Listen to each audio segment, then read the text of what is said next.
Hi friends, welcome to SS YouTube channel. మీ kitchen అబ్బాయి. ఈరోజు మన టాపిక్ ఏంటంటే ఫ్రూట్స్ ఫ్రిడ్జ్లో పెట్టచ్చా పెట్టకూడదా. కొంతమంది అంటూ ఉంటారు ఫ్రిడ్జ్లో ఫ్రూట్స్ పెట్టిన వల్ల దాంట్లో ఏదైతే విటమిన్స్ ఇవి ఉన్నాయో అవన్నీ వెళ్ళిపోతాయి మనకి అని చెప్పేసి. సో ఇది నిజం ఎంతవరకు కాదు అనేది ఈరోజు తెలుసుకుందాం ఈరోజు మన టాపిక్లో. సో ఫ్రెండ్స్, మనం చల్లగా ఉండాలని చెప్పేసి మనం ఫ్రిడ్జ్లో పెడుతూ ఉంటాం. కొంతమంది ఫ్రీజర్లో కూడా పెడుతూ ఉంటారు ఇంకా చల్లగా కావాలని. సో ప్లీజ్ ఫ్రిడ్జ్లో పెట్టకండి. అండ్ ఫ్రిడ్జ్లో పెట్టచ్చా పెట్టకూడదా అంటే ఎస్, కొన్ని ఫ్రూట్స్ ఫ్రిడ్జ్లో పెట్టచ్చు, కానీ కొన్ని ఫ్రూట్స్ అనేది ఫ్రిడ్జ్లో పెట్టకూడదు.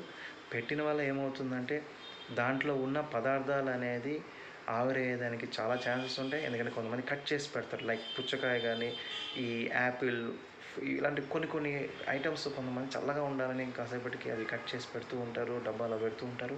వీటి వల్ల ఏమవుతుందంటే ఈవెన్ డబ్బాలంటే ప్లాస్టిక్లో పెట్టినప్పుడు ఆ టాక్సిన్స్ కానీ అలాగే అవన్నీ కూడా ఫ్రెష్నెస్ కానీ అన్నీ పోయే ఛాన్సెస్ ఉంటాయి. సో ఏదైతే నార్మల్ ఎన్విరాన్మెంట్ మన ఇంట్లో ఉందో రూమ్ టెంపరేచర్ దాంట్లో పెట్టేదానికి ప్రయత్నించండి. దాంట్లో పెట్టి మీరు దాన్ని తినేదానికి చూడండి. చూసినప్పుడు అయినంత వరకు పదార్థాలు అనేది పోదు. సో ఫ్రెండ్స్, మీరు కొంచెం ట్రై చేయండి. ఎస్, ఎవరికి చల్లగా ఇష్టం ఉండదు, బట్ మనకి కొనుక్కునేదే మనం కొంచెం విటమిన్స్ అవి మనలో చేరాలని చెప్పేసి అందువల్ల ఎస్, లెమన్ కానీ ఆరెంజ్ కానీ ఇవన్నీ మనం జ్యూస్ చేసుకుంటాం కాబట్టి వాటిలో ప్రాబ్లం లేదు.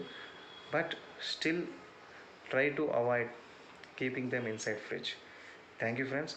ఈ వీడియో చూసినందుకు మీకు నచ్చినట్టే లైక్ చేయండి, అలాగే మీ అందరితోటి స్నేహితులతో షేర్ చేయండి, అలాగే సబ్స్క్రైబ్ చేయండి, నన్ను ఎంకరేజ్ చేయండి. Thank you friends.